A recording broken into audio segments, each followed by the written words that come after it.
All right. Hello, everyone. Thank you for all who are joining us today, this morning or this evening. We have a couple of Australian speakers today, so thanks for joining from wherever you're joining from. My name is Aaliyah. I will be kind of hosting the student webinar today. I'm an ASLO Student Resources and Activities Committee co-chair. So SRAC, ASLO SRAC, it's ASLO's student committee, and we're in charge of student programming, both at annual meetings, but also online, so including things like webinars. And so this is one of the first of a series of webinars that SRAC will be putting out that really aim to inform ASLO student body. We want to connect with you, and we want to invite collaboration between ASLO student members and the student committee, SRAC. And that's what we'd like to do today. So today we'll be introducing ourselves as SRAC members, as the student committee. We'd like to connect with you, and we also want to talk about some current opportunities that are available for ASLO student members. We'll also have time for Q&A so we can get to know each other and ask questions at the end. But if you have any questions throughout the webinar, feel free to just type it in the chat, and we can either address it as they come along or later on. So before we begin, I'd like to remind everyone that this and future and previous webinars that ASLO has put on are recorded and posted to ASLO's professional development library. So here you'll find previous webinars such as the well-being series from the early career committee. The student committee has also put on a couple, for example, like science communication through social media. There's also webinars about writing and publishing. Some webinars require membership to watch, but many are open access. So you're welcome to see this webinar recorded there later and posted there. And just a reminder that just because you're a student, if you're a student, whether undergrad to PhD, you're also open to watching not only the student webinars, but also the early career webinars as well. So you are more than welcome to engage with those live as well. So I'd like to introduce our speakers for today. As I mentioned already, my name is Aaliyah. I am a student, ASLO student board member, and also the SRAC co-chair. I'm joined by Abigail Cruiser, who is the fellow ASLO student board member and the other SRAC co-chair. We're joined by two SRAC members today, Alana Minch and Melanie Taylor. They will introduce themselves on the next slide. We're also joined by Brittany Sheeler. Brittany is the Director of Communications and Programs at ASLO. So if you've attended any ASLO meeting in the last 4 years or hung out at any of the other ASLO webinars, you'll certainly recognize her. She's responsible for putting on and pulling together a lot of the amazing programming for ASLO members. We're also joined by Rita Franco Santos. She's a board member at large and also active on the Education and Engagement Committee. Rita is also really involved in steering a lot of the ASLO programs, including many of those that you'll be hearing about today. And she's a really wonderful liaison to the SRAC team because she's really dedicated to improving ASLO experiences for all members, including on a global scale. So thank you to everyone who will be speaking today. But I want to talk a little bit briefly before we get into the program about SRAC. So as SRAC, we want this webinar to inform you about what is available for you to participate in, what programs are available for you as ASLO student members, but we also want to introduce ourselves and get to know you and have you get to know us, because our job as committee members is to make your voices heard as student members of ASLO. So we are a growing group of about 5 to 10 ASLO student members who are selected through an application process. We serve a 3-year voluntary term and we meet monthly. So our goal, again, is to inform, connect, and collaborate with ASLO students, but we also want to represent and advocate for student interests throughout the year, either at annual meetings or through online programming. We also want to put things on, whether they be online or in person, that really meet student needs for networking or collaborating or professional development. Being a SRAC member is a commitment. It's a 3-year voluntary term, but it is extremely rewarding. So members get to know each other, they get to know the board, and they get to know the student body. And it's a great way to network and explore the ASLO organization. So I would like to hand it off to Alana and Mel and Abby as well to introduce themselves about their position, why they joined SRAC, and what they've done on SRAC so far. So maybe Abby, you can introduce yourself first.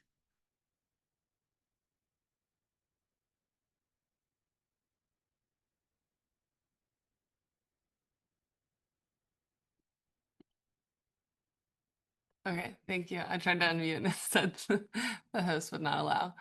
Hi everyone, my name's Abby. I am at the University of South Carolina. I'm a fourth year PhD student and the other half of the student board member team and co-chair of SRAC. I was nominated for the student board member position, not fully knowing what I was getting myself into. That includes like the 3-year term, but I was nominated by a faculty member at my university because she saw how I advocated for like student pay raises and faculty meetings, and I also organize like a lot of events locally with my department. Things that I'm focused on is like friendship, community, and like in trying to alleviate some of the financial burden of being a student. I would say those are kind of my touchstones for service on the committee as well, like in my graduate program. I'll pass it off to Mel. Hi all, my name's Melanie Taylor. I'm from the National Marine Science Centre Australia. I'm a PhD candidate.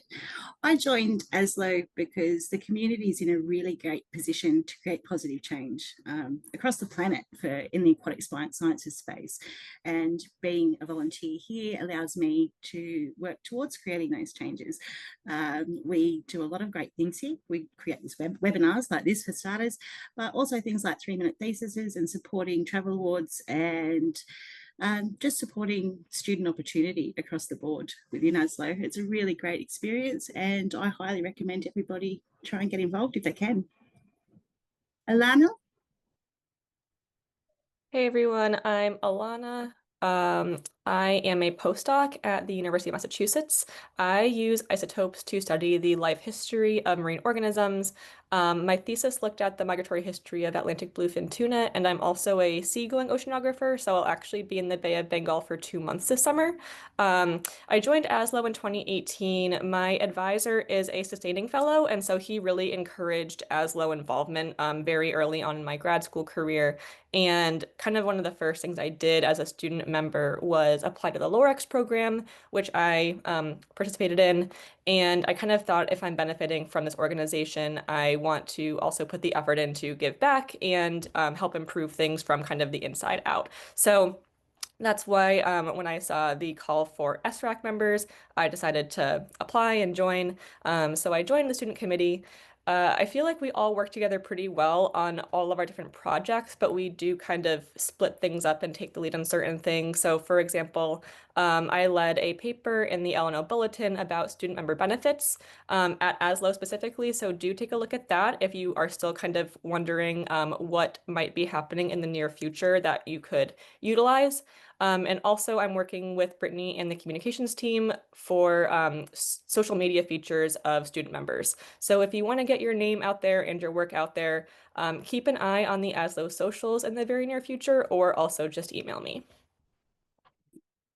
Awesome. Thank you, everyone, so much. So you guys got to learn a little bit about us, and now we kind of want to know about you. So we're going to open up a poll with a couple of introductory questions, like what's your career stage and where are you joining from? So we'll give it about a minute for this poll to come up.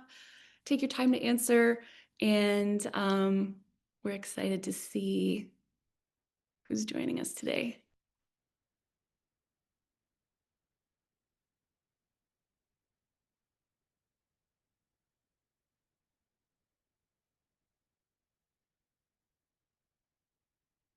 All right. Cool. So as the answers are coming in, what is your career stage? It looks like we have a lot of PhD students here. We have some candidates, master students, undergraduates. Awesome. And one postdoc. Wonderful. We will be talking about some opportunities that are also relevant towards the end of your graduate career when you're looking out as a PhD into the next steps into postdoc realm. We will be talking about those at the end of the webinar as well. So thank you for joining. Okay, wonderful. So that's the first question. And now I think we'll open up the second question as well. Where are you joining from? Where are you based?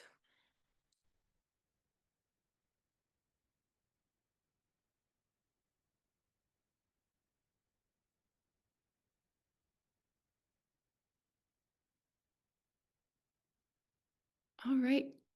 Nice. You guys are speedy. So where are you based? It looks like we have 42% of the attendees from North America, 25% from Europe, 17% from Africa, and 8% from South America and Asia. So thank you all for joining all across the globe. We will be talking a lot about global opportunities for students in the ASLO student community. So thank you all for joining. Okay, great. We will get back to the presentation. So for those of you new to ASLO, or if you're joining, hadn't heard about ASLO before, if you're, I don't know, in your first year, I know that when I first joined, I wasn't really sure about really who was in ASLO, who are the other students of ASLO. ASLO is a leading organization. It's a professional organization for researchers and educators with a focus on aquatic science, and ASLO serves all career stages. So ASLO started almost 70 years ago. It started in the US and it has now expanded globally. And so as of December 2024, ASLO was made up of almost 3,000 members from 82 countries. And almost a third of those members are students, meaning undergraduate to PhD, which is incredible. And of those students, 73% are from USA and Canada. So ASLO's mission, which is stated here, is to foster a diverse, international scientific community that creates, integrates, and communicates knowledge across the full spectrum of aquatic sciences, advances public awareness and education about aquatic resources and research, and promotes scientific stewardship of aquatic resources for the public interest. So this big mission can be split into two parts, basically. One, that ASLO promotes science and scholarship and connects the community through publications and meetings, which you'll be hearing about next. And secondly, ASLO supports professional development for scientists at all levels, including students and early careers. And so this is a slide that I think is really important. This is something that I didn't know in the first year that I joined ASLO as a student. But it really is important to know when you're joining this organization, how is it structured and how does it work? So ASLO is made up of different groups. It's run by a board of directors, and this board is member elected. All the members across the globe elect the members that serve on the board. It's made up of an executive committee, which is made up of the president, president-elect, and past president, as well as the treasurer and secretary. The board is also made up of various members at large. Rita is a member at large, and two student board members, that's Abby and I. Very importantly, ASLO is run by committees. The committees that you see here are the current committees: student, early career, education and engagement, ethics, finance, meetings, nominations, publications, and awards. And committees are the direct way to get involved in ASLO as an organization. The Society also has staff who work with a variety of partners. One example of a partner is Wiley, the publishing partner that ASLO has. We're also members, ASLO is a member of multi-society consortia, for example, CAS, or the Consortium of Aquatic Science Societies. And most importantly, ASLO is made up of members, 30% of which are students. And it is at this level of member engagement that new programs and initiatives are developed at ASLO. So ASLO is really driven by bottom-up engagement from members. And remember that 30% of that membership is students. And one of the most important messages that we want to share with this webinar is that you as students can be involved in ASLO, and you should be involved with ASLO. You can share your ideas and you can help shape the ASLO experience for other student members. So if you want to get involved, if you've been wanting to get involved, or if you have an idea that you want to accomplish, email us and we will work with you to make that happen. So I will now hand it over to Rita to share more about the thematic areas of ASLO and some of the current opportunities available for students. Hi, everyone. Thanks for joining us today. So I'm going to talk a little bit more about the pillars of ASLO. Like Leah mentioned, I guess 3 of the main things that the society is active on are meetings, publications, and programs. So in terms of meetings, these connect professionals in the aquatic sciences from all over the world. The conference program usually includes a very broad range of scientific disciplines and fields. They offer very inspiring plenaries. There are always a number of workshops and town halls on various different subjects.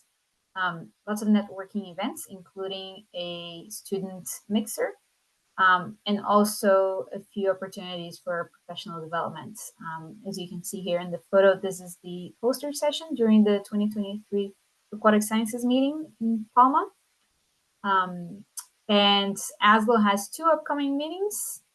Very exciting. These are both multi-society meetings. In February 2026, we're going to have the Ocean Sciences meeting in Glasgow. They have session proposals. The call for proposing a session or a town hall to OSM is open, I think, by another 24 hours or something, depending on which time zone you are. So if you'd be keen on getting involved, either as students or with your supervisors or other mentors, you can propose a session for OSM. And in May next year, we have the joint meeting between ASLO and the International Society for Limnology. And that's going to be in Quebec, in Canada. So the other pillar of ASLO are the publications. These are high-impact journals whose revenue is reinvested into the society to help us provide the programs, the development programs. The editors from the journals are really invested in professional development for the members. So they often put together webinars and workshops on how to write, how to review, how to publish. So really amazing opportunities here. So we have 3 scientific journals, and then we have the Limnology and Oceanography Bulletin, which is more of our society magazine, and that one features articles from the community and from ASLO to the community. And then we have the other 3 journals, Limnology and Oceanography, Limnology and Oceanography Letters, and Limnology and Oceanography Methods. And whichever one of these you publish an article in, the communications office can help you promote your work. And last but not least, we have the programs. So we have 3 that are mostly the society acknowledging and recognizing contributions of members. And then we have a variety of opportunities for development. We list there 11, but a couple of them have finished their funding cycle. So we'll see what happens in the near future. All of the information for these programs is compiled on a publication that you can see there on the screen. The QR code takes you to that website. If not, you can just type in what you see on the screen.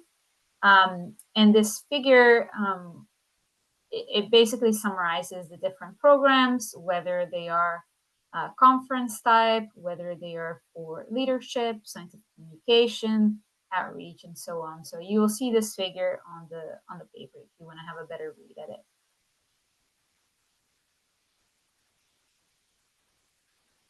Abby, do you want to talk a little bit about the travel awards?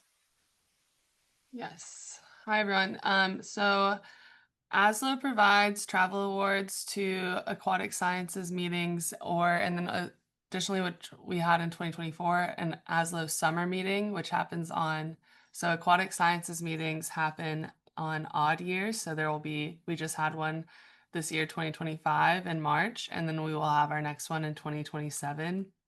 And then there are travel awards available for the ocean sciences meeting. They're dealt with a little bit differently. I was looking up a link for information about travel grants for ocean sciences, which I'll put in the chat. But this is from the 2024.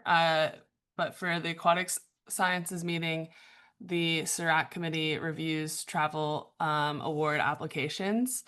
And we have built a rubric, which I will also be putting in the chat. Let's see. That we publicize and put on the aquatic sciences meeting. We're working on kind of revamping the travel award process to make it more fair and equitable. One thing that will be changing, hopefully, for future aquatic sciences meeting, that you'll be able to apply for funding before you register for the meeting. So if your attendance relies on having funding, then you will be able to know whether or not you have been given a travel award before attending.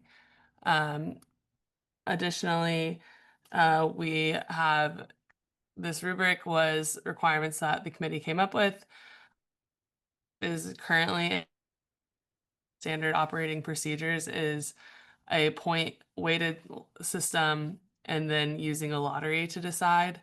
But hopefully we will add a couple more questions for the next meeting, again, publicizing it and making it available to you before you apply. And then we will do a more deliberate selection of people for travel grants and awards. I also want to say for Ocean Sciences meeting in 2026, typically there is like a work trade program. So if you work a certain number of hours, they waive your registration. So I would also when when the meeting website is live, I would look for that information if you are relying on that.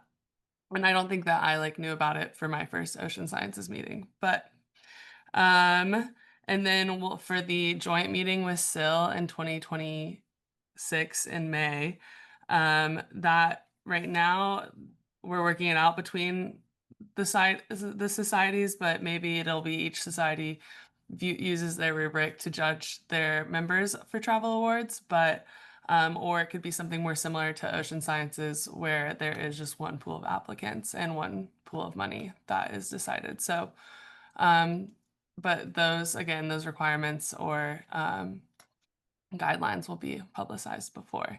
And yeah, if you have questions about travel grants, let us know, but we're doing our best to improve the system. Awesome. Thanks, Abby. So as we revamp travel awards, we're interested in getting to know from the student body, especially those who are traveling from further away, how important are travel grants in ensuring your participation in annual meetings. So we're going to pop up another poll. Please take a minute to fill this out and we will move along.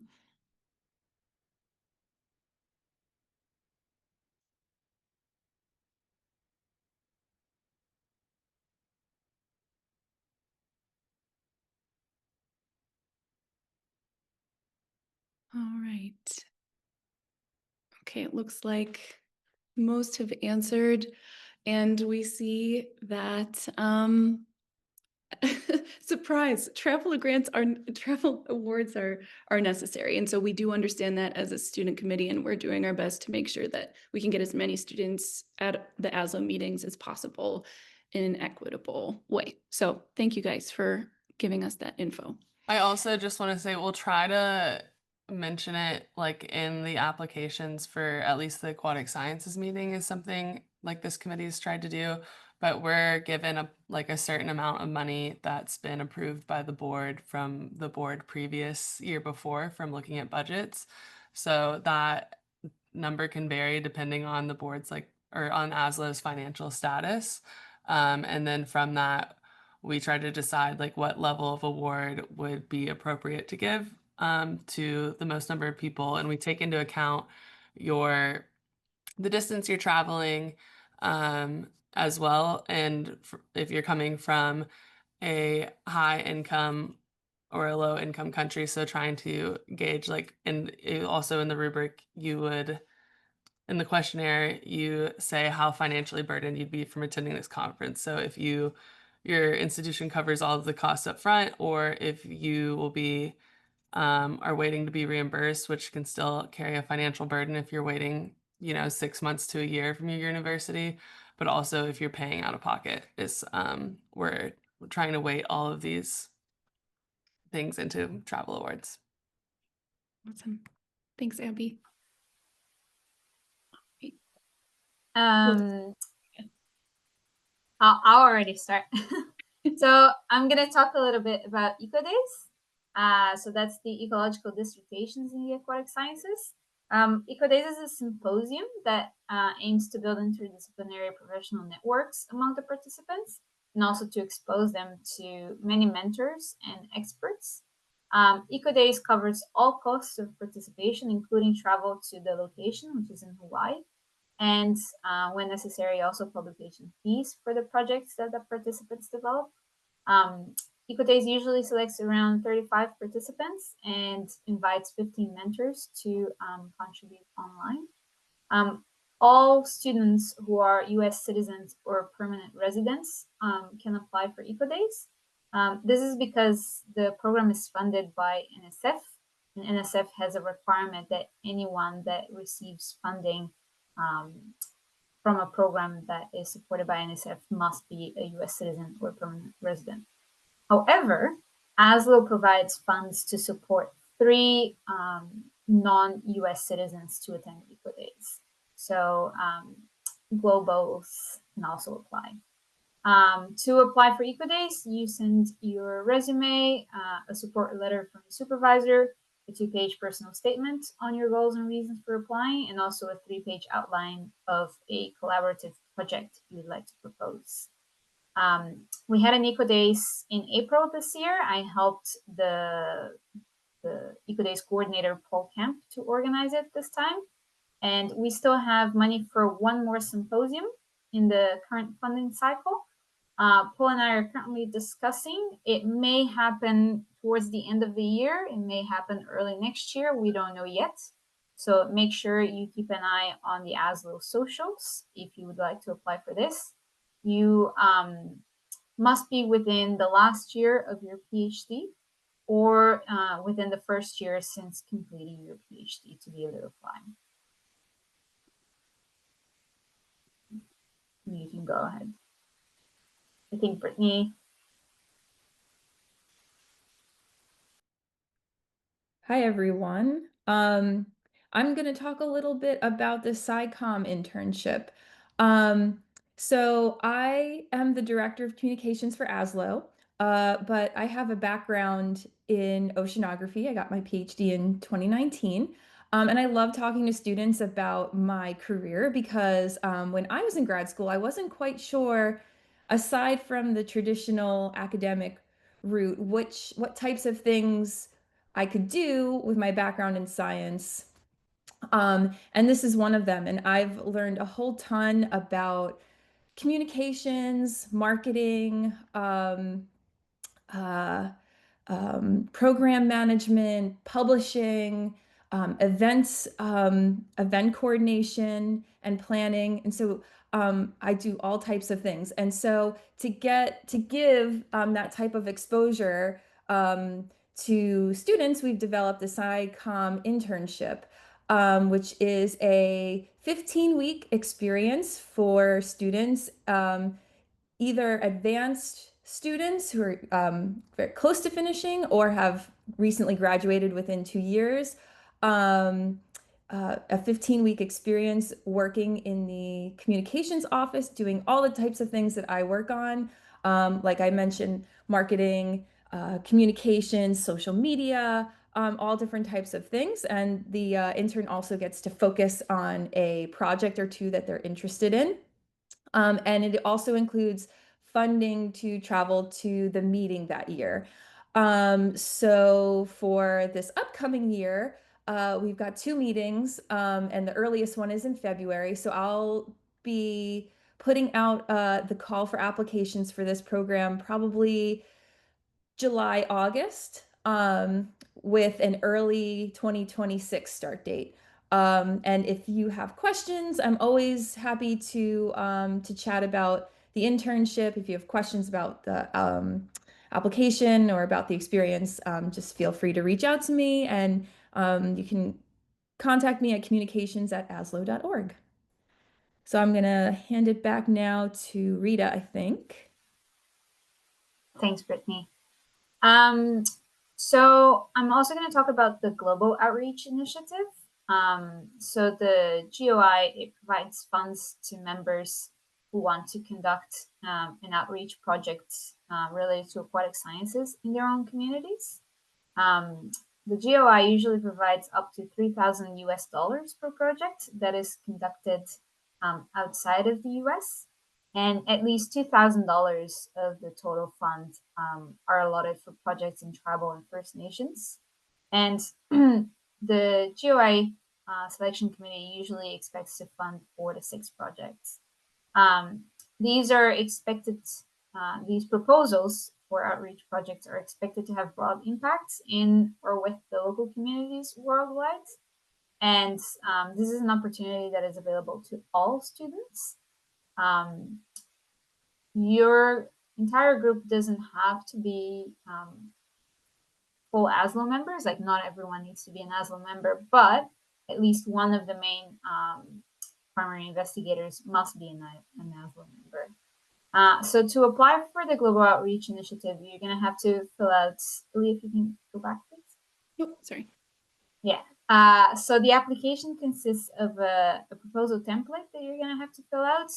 You will need to put in a project title, the location of the project you want to do, an abstract, a budget also of how you spend the money, a description, what are the objectives of your project, what do you anticipate is the outcome. Also, you need to provide an evaluation plan of your project and a brief biography for the main primary investigators. So like I said, one of them needs to be an ASLO member. And if this is something that interests you, then you are in luck. You'll need to hurry a little bit, but we have an open call for proposals for the Global Outreach Initiative. This program is managed by the ASLO Education and Engagement Committee. I'm a member of that committee. The committee is chaired by Bob Chen. You have there his contacts. If you have any questions, you can email him right now. But if this is something that interests you, you still have time. The applications are due on May 31st. So get a group together, put down the project that you'd like to do and send your application, and you have the QR code there for the website to apply. Another really cool opportunity, and I am a little biased because I led the call for the L&O Letters Early Career Publication Honor in 2022, and I'm helping with the call for 2024. So this is a program that helps students and early career researchers publish innovative research in open access format, meaning that your article is going to be available for everyone to read without a cost. So the publication honor we offer everyone that is awarded a publication honor, they receive a friendly review of their manuscript ahead of submitting to LNO letters. So this is specifically for ASLO's fully open access journal, which is Limnology and Oceanography Letters. So the honorees receive a friendly review. They then submit their manuscript to LNO letters, and if the manuscript is accepted for publication during the peer review process, which is independent from the program, then the honoree is offered a waiver to the open access publication fees, which currently is $3,700 US. And then once the article is published, then Brittany and the communications office also help to promote it online. So to be able to apply for the LNO Letters Early Career Publication Honor, you can be a student or an early career researcher. You need to have work that is of scientific significance. Your work must fit within the scope of limnology and oceanography letters. You also need to have a financial need for that waiver. So for example, in Australia, many of the universities have agreements with Wiley, and they can publish a manuscript in LNO letters for free. So for example, if you were in Australia, a student in an Australian university, you probably wouldn't be eligible to apply for this program. You also need to be the first author and the corresponding author, and you need to meet the journal's data publication requirements. The application form has a few questions on demographics. You also need to put in details about the significance of the article you're proposing to publish and confirm that you are able to meet the data and metadata requirements. Like I said, this is available to all students, but we do give priority to impactful applications from applicants that are affiliated with institutions in the Global South, and also to applicants that identify as belonging to groups that are underrepresented in STEM. And the contact for this program are the Rayling Cole Editorial Fellows. So I'm a past editorial fellow, which is why I contribute to this program. And you have our email address here if you have any questions. Hi, Rita. Before you move on from this, yeah, one question in the chat that maybe other people are wondering too. The call for applications, when's the next one? Do you know? Yes, if Leah can go to the next slide. Thanks. Thanks, Brittany. So I was just gonna say, I love this program. I think it's awesome, but you don't have to believe me. You can read the words from people who have been offered a publication honor, even those whose manuscripts were not accepted for publication. So you can read what they think about the program through this QR code that is there on the screen. We also have a compilation of all the manuscripts that have been published by this program so far. That's the second QR code in the screen. And the next round of applications is going to open in May next year. The deadline is probably going to be July 2026. And just so everyone knows, when you apply for the early career publication honor, you do not need to have your manuscript written. It can be at an earlier stage. So for example, let's say you had an experiment, you have the data, but you haven't analyzed the data, you haven't written yet. You can still apply. So the call for applications opens in May, closes in July. Results are usually around the first week of September, and then you have until June the following year to submit your manuscript to LNO letters for peer review. So there are a few months in there between being offered an honor and having to submit your manuscript that you can use to actually write your paper. Leah, I don't know if I'm supposed to answer the questions now or after. I am not able to easily see the questions. So if there's one that pops up that's relevant. There's no more questions. They were just saying thank you. Okay. Then Abby's going to talk a little bit about what the board of directors is like. Thank you, Rita. So I'll be coming to the end of my second year of a 3-year term as a student board member.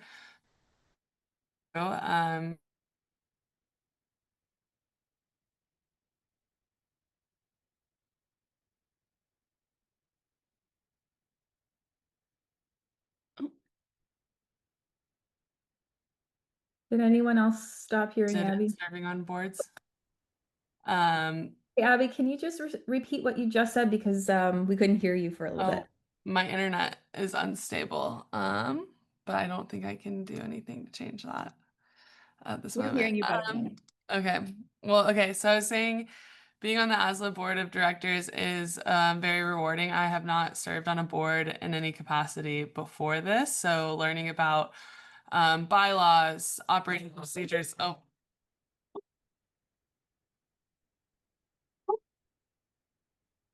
great.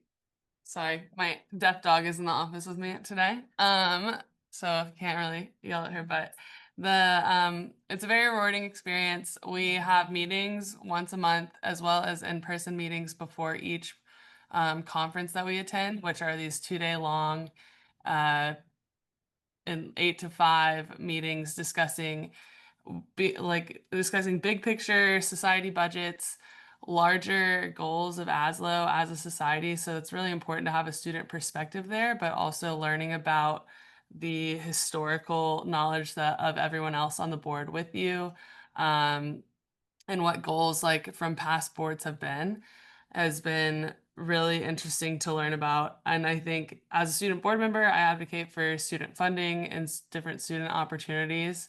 But then I get to have the experience of also being on the Student Resources and Activities Committee, so I can make those things happen. So, and other jobs are, so I was on the program committee for the Aquatic Sciences meeting. I'm on the program committee for the Ocean Sciences meeting, and getting insight into how these meetings work and how sessions are pitched and abstract sorting. It's all very valuable experience, and I hope to share it with as many people as I can. And one thing is like I'm going to submit a session for the ASLO for the Ocean Sciences meeting, because the program committee kept being like, even students can submit sessions, but that seems scary. But realistically, you can do it. It's probably not going to be the best like co-chair group because I've decided last minute, but it is what it is, and I'm still going to do it anyway. So learning things like that and just trying has been a great part of the insight to like societies as a whole. I also think a lot of people see my board position because it is very like forward facing at meetings, and they'll say like, "Oh, how can I get involved?" And there's opportunities for like if you want to lead workshops at meetings, if you want to, like all this experience I've gotten has given me confidence that I can become a board member like in another society or a board member for ASLO later. These board member positions are few, so my term will end in July 2026. So if you're interested, you can apply. But as well, like, but if you aren't selected for the election that happens, so there's a nominations committee, and there's a selection through the applications and nominations, and then you're put up for election. So then when one person is selected, but you could be a board member as an early career or mid or late career. They're like your ideas and expertise are always needed, and there's plenty of board member positions like for outside of being a student.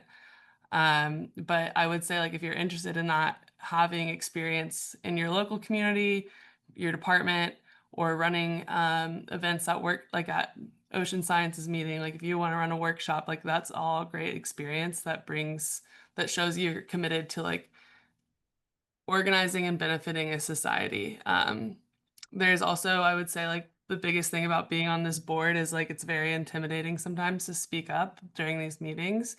But being a faculty rep in my local department where all the faculty don't want to be at the faculty meeting really helps. Whereas going to these board meetings, people are there because they care about the society and they do want to listen and make the society better. So learning how to speak up for things that you care about or you think are important to your student body is like experience that's hard to get, but once you start doing it, it becomes easier and is important if you are going after this role.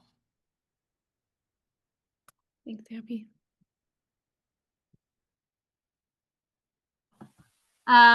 So this doesn't necessarily apply to you guys yet, maybe to the postdoc that we had in the group, but just something for you to keep in mind as you go through your career stages and you finish your PhD or whatever degree you're doing and you prepare for the next steps. Another program offered by ASLO is the Railing Co-Editorial Fellowship. Like I said, I'm a past fellow, so you can see my photo somewhere in there. And it exposes early career researchers to the world of scientific publishing. We get to work with ASLO editors and with our publishing partner Wiley on topics of your interest. There is no predetermined topic. It's whatever you're interested in. You can pursue a project in that.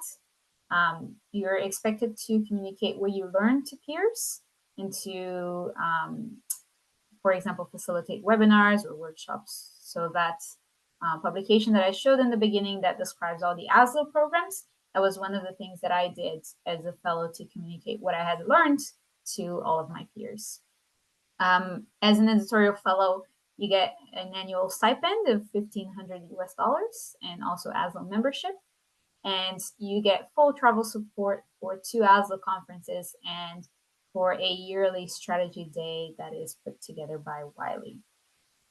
You must be within the 1 to 6 years after your PhD, and you need some experience with publishing as well. So you need to have published already 5 articles and 3 of those as a first author, and you need to have reviewed at least 2 manuscripts. So if this is something you would like to do in the future, keep in mind, make sure that you get all the experience that you need to do to get to apply for this. And if you have any questions, you can contact the mentor for the Railing Co-Editorial Fellows, and that's Paul Kemp, is the same person who does the Eco Day Symposia. His email is there on the screen. And if you're interested and want to get more information, you can follow the QR code to the ASLO website. Another opportunity that may be for those after you finish your PhD is to serve as associate editors in the Limnology and Oceanography Bulletin. So the associate editors, they gain experience with editing and do a lot of networking as well. And the editor for the bulletin, which is Laura Falkenberg, her email address is also at the bottom there of the slide. She has 3 associate editor positions, and 2 of these are open for post-PhD early career researchers. The next selection should open in early 2026, maybe February or March. And to apply, you just need to send her a CV and a cover letter. But the bulletin also offers a really amazing opportunity for you to practice writing. And even as a student, if you're interested in writing and editing or in scientific publishing, you can submit pieces to the bulletin. You can submit articles, viewpoints, community news, book reviews, and also meeting highlights. So for example, Abby is proposing a session for OSM. Comes February, she goes, her and her group host the session, and they have an amazing time, and they want to share their experience and tell other students, how do you put together a session proposal? How do you find others to co-chair a session with you? So Abby can then go and write the meeting highlights and publish it in the bulletin. So there are a lot of really, really cool articles, of a lot of really interesting resources in the bulletin. You can use that QR code to access it. So those are the 2 different types of contributions of opportunities offered by the bulletin.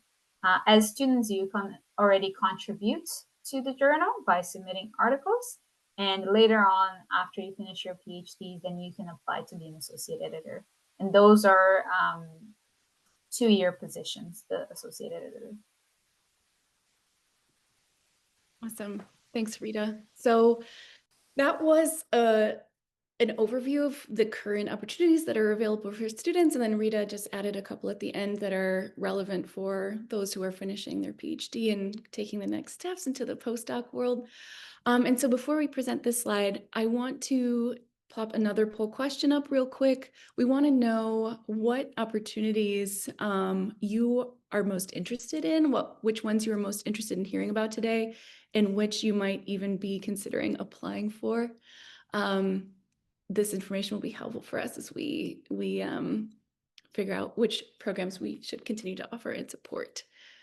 Thank you, Brittany. Awesome. So take a couple of seconds to answer the poll, and we're excited to see what you guys are interested in.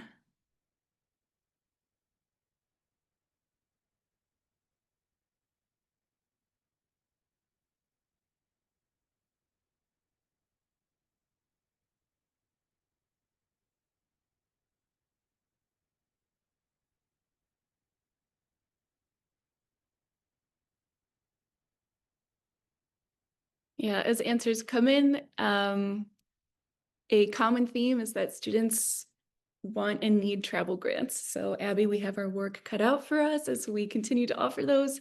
And it looks like there are a lot of folks here interested in publication awards and support, as well as the Eco Days. So, and everybody's interested in at least, yeah, in each opportunity. So thank you guys for taking time to answer.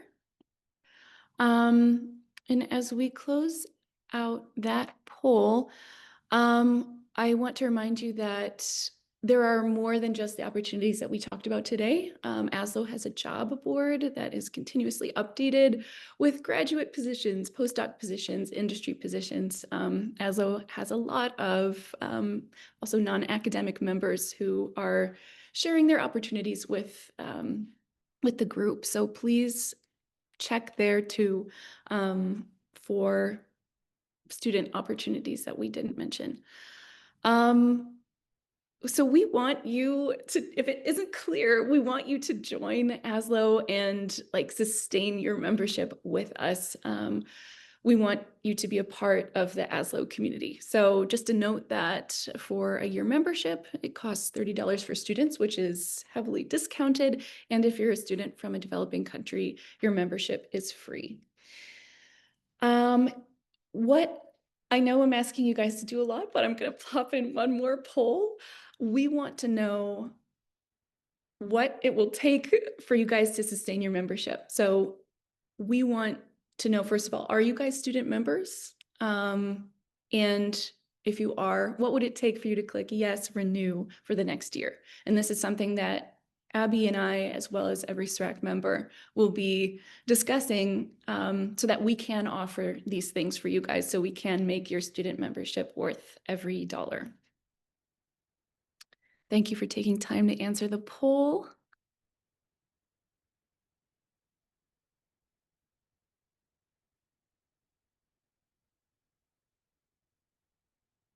Wonderful.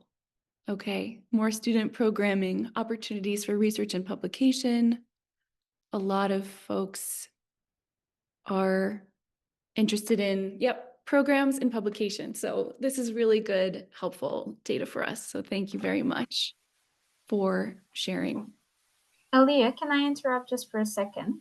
Absolutely. I just want to clarify. So all of the programs that ASLO offers that we talked about, some of them are funded externally. And what happens is an ASLO member will acquire funding, will apply for and be given funding, and then organize a program via ASLO. There are a few things that ASLO provides money for, like the internationals to go to Eco Days or travel meeting grants, but a lot of the funding that supports the programs comes from individuals applying for funds. So just remember that if you want something, if you want to start a program, you may have to look into funding opportunities to get the money to support it. Thanks, Rita. So we tossed a lot at you, and it might seem overwhelming. There are different requirements, different career stages, whatever. It might be a bit much. So we want to just outline tiny steps you can take if you want to get involved. First thing being consider volunteering for an upcoming meeting. This is a great way to get to know people, get to know the staff of ASLO, get to know the board members. The meetings committee might be looking for 1 or 2 students to help organize the volunteering, for example, at the upcoming meeting. So go ahead and check out the meetings committee, maybe reach out to the chairs and see if they need help. You could consider chairing a session with your PI. If your PI submitted a session for OSM, which is happening in February, consider asking them to chair with them. Again, it's a great way to get to know the organization and see how meetings run, as well as introduce yourself to people in your field who will be talking at your sessions. As I mentioned at the very beginning, ASLO is bottom-up committee, like totally supported by engagement from members, really committee focused. So consider volunteering on a committee. SRAC just put out a call for new members. And while we're continuing to vote on those now for the next term, the next 3-year term, we're always feel free to send in your information, no matter the time of year, no matter if we're looking for new members. If you're interested and want to engage, we will find a way to make that happen. And finally, we just want to get to know you. We want to know who student ASLO members are, and we want to introduce you to the ASLO community. So one thing that we're currently doing as the SRAC team is we are openly asking for information about student members. If you click on this QR code, you'll be taken to a Google form. And there are going to be a couple questions asking you about yourself, where you're based, your career stage, what you study. And that way we can get more information about you. You'll be highlighted potentially on ASLO social media. So that is a direct way to get involved, is just introducing yourself to people in the community. A reminder that ASLO is everywhere. You can follow the society on all these social media platforms and consider registering for the mailing list. I don't know about you guys, but I find that I get most of my information from my email inbox. And registering for the mailing list keeps you up to date on when everything is happening, not just for student programming like webinars like this, but also for early career events as well. So consider following and signing up on the mailing list.